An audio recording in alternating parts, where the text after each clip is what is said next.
Ayan, magandang gabi mga ka-explore. Nandito na naman ako, Doc the Explorer po. Ngayong gabi na ito ay bumalik kami dito sa area ng mga tikbalang.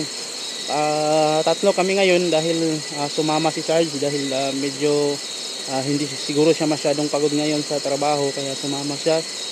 At nandun si Sarge nag-i-intro at nandun din si Mangkiting nag-i-intro din. Sabay-sabay na kami para wala nang kaming hindi kami mag-aantayan sa isa't isa. So diretso na kami papunta doon sa area kasi nandito na kami sa lugar. So yung papasok na lang. So yun mga ka-explore, maraming salamat po sa lahat po ng nanonood at nagko-comment. Maraming salamat po. Hindi man ako magsa-shoutout dito sa video na ito. Pero doon sa live po, shoutout ko po kayo doon, lahat po ng nag-comment po sa video na ito at yung mga nakaraan nating video, ay shoutout ko doon. Basahin ko yung mga pangalan nyo doon. Negatibo o positibo man yung komento, babasahin ko kayo at pasasalamatan. So yun mga ka-explore, sana makita namin ulit yung tikbalang dahil nung nakaraang explore namin ni Mang Kiting nakita talaga namin. Kaso nga lang napakailap, halos hindi magpalapit. So tanging boses lang at yung mga pagtakbo yung naririnig namin, pero nakita namin siya mismo sa harap ng kamera, pero sandali lang. Ang bilis niyang nawala, mailap talaga siya.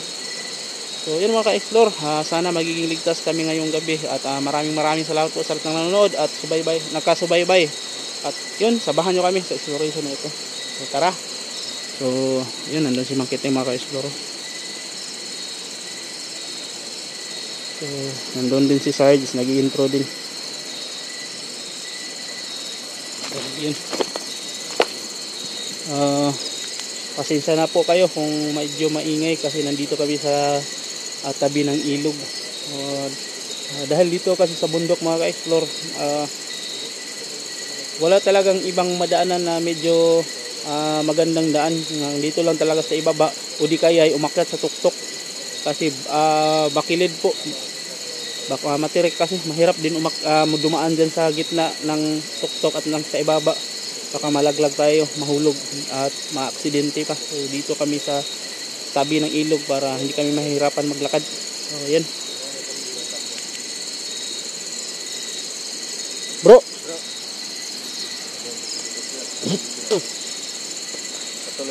Tara, grabe yung kulay ng tikbalang bro, no? Ang ganda. Oo, grabe.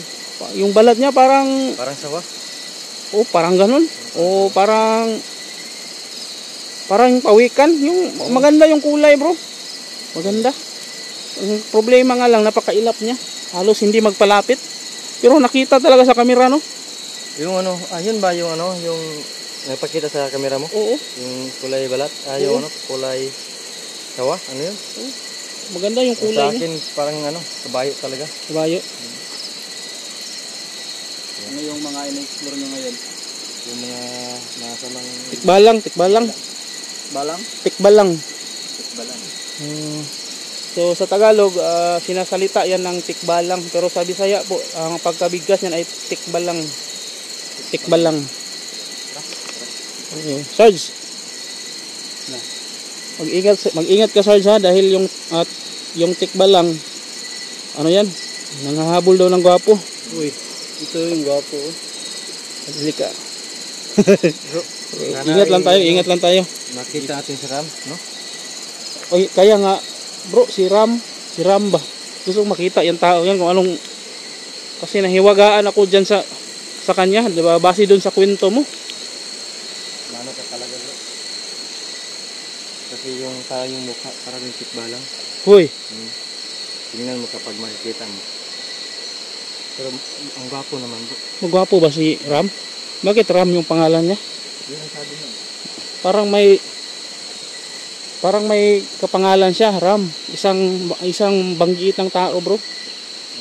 Oo. Diyan banda sa may... Kita ko siya bro. Ay, may nakatali. Tali sa ulo. Ulo? Parang silang pula. Silang pula?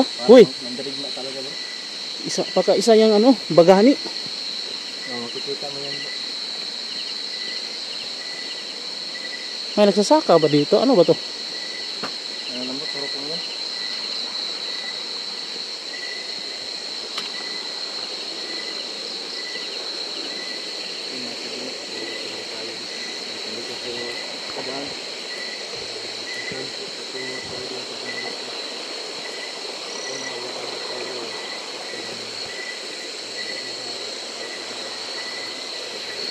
Ingat Sarge ha.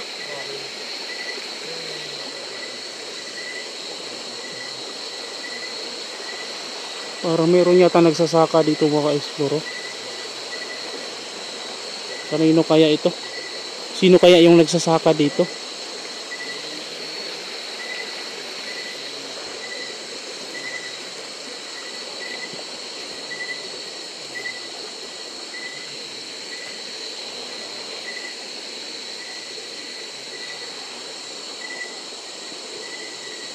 So, mga ka-explore, hindi natin alam kung magpapakita ngayon yung tikbalang.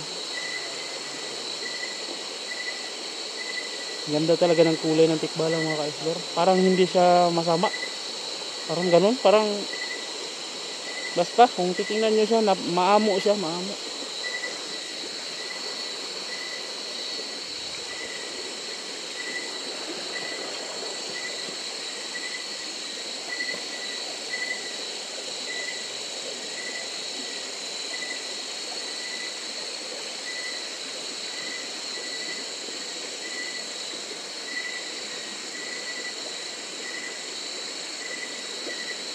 Ang kiting.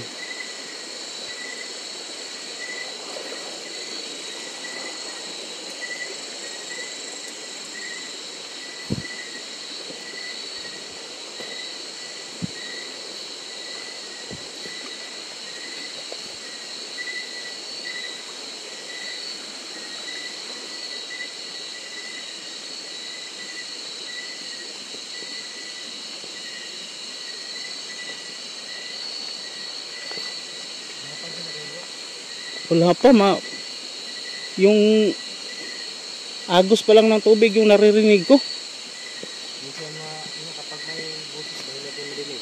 May napansin ka dyan? Wala pa din bro. Wala pa.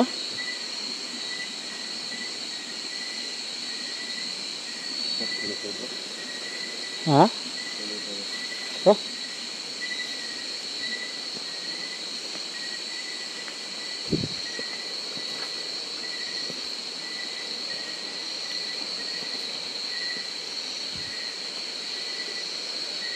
Umakyat ba ng puno yung tikbalang? Hindi siguro, no?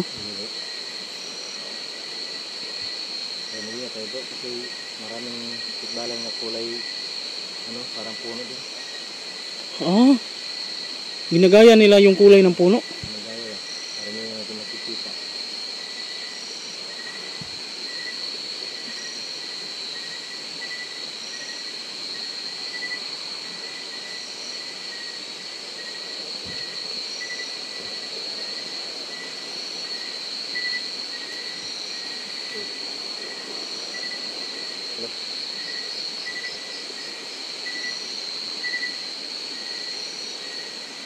Narinig ko na.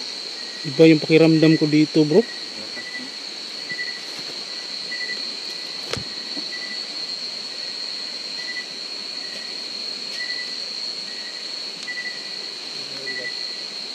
May naramdaman daw si Budo ko dito.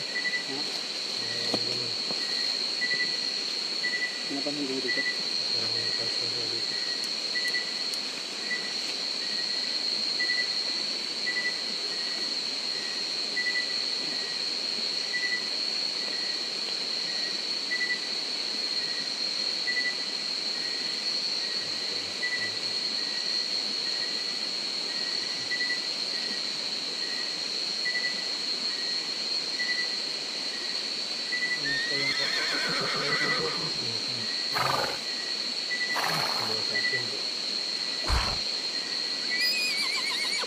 Meron?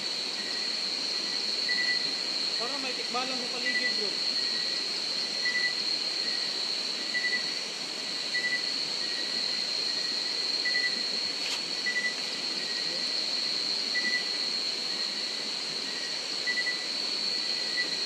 May napansin kayo? Medyo maingay talaga yung ilog bro, kaya hindi masyado. Pero meron talaga bro. Mahina lang yung ano.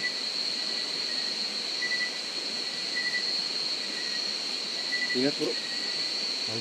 Parang nandito bro.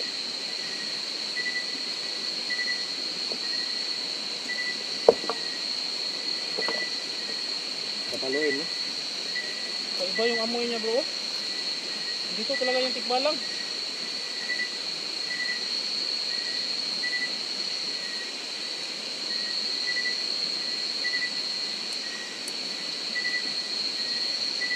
Kapangan tayo bro.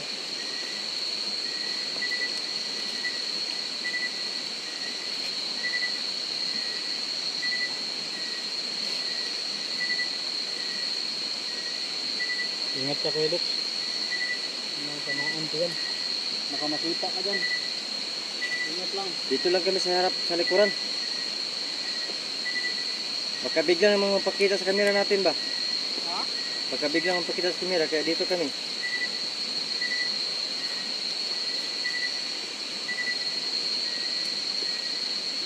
Nandito sa paligid. Kaya nga. Dito lang makita. Uy! Uy! Lo! Ano? Ano bro? Umula doon no? Ha? Ang banda oh? Saan? Yan no? Kasi ba ba?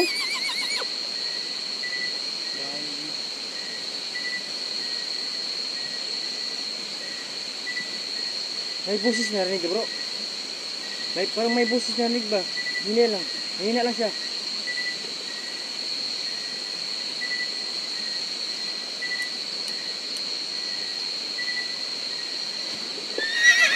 Hoy!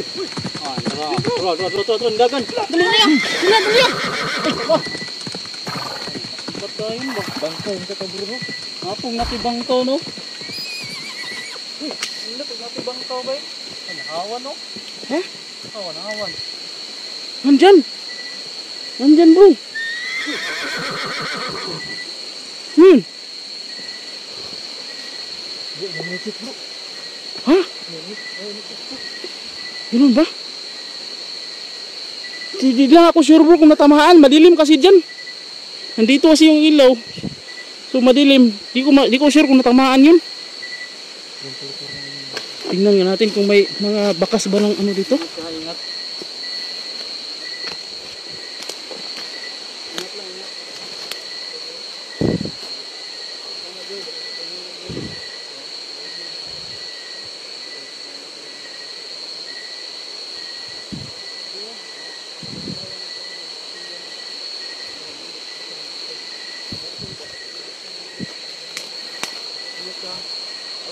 Rumol kami bro. Ha? Rumol. Init na kasi.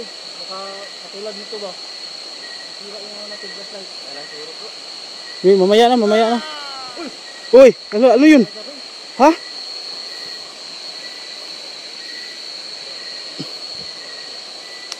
Bro. Kakaiba yung amoy dito bro. Amoy tae bro. Ha? Amoy tae. May tao dyan. Amoy tae dyan re. Baka yung tikbalang. Amoy tae talaga. Di kaya, bakit may tae no? Baka may tao. May tao dito bro. May tao ba dito? Kala ko anong amoy. Baka naapakan ko yung tae bro.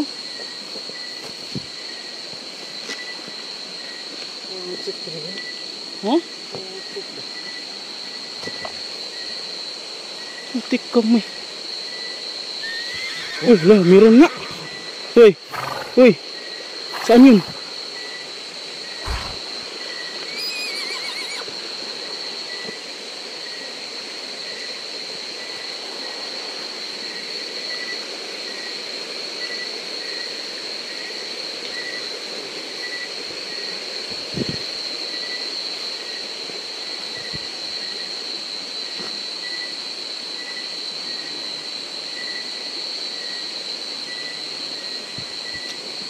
Parang meron talagang tikbalang dito bro. Naamoy ko kasi siya bro.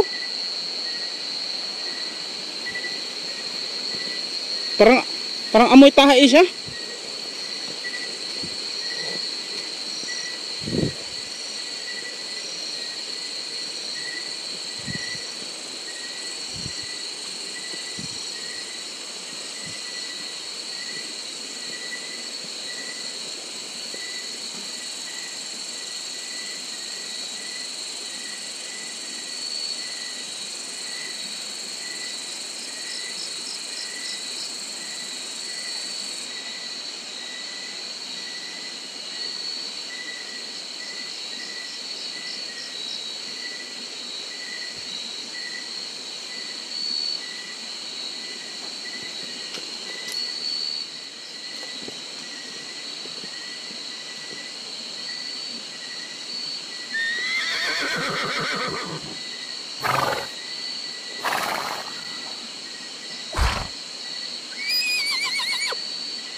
Tikbalang na yun.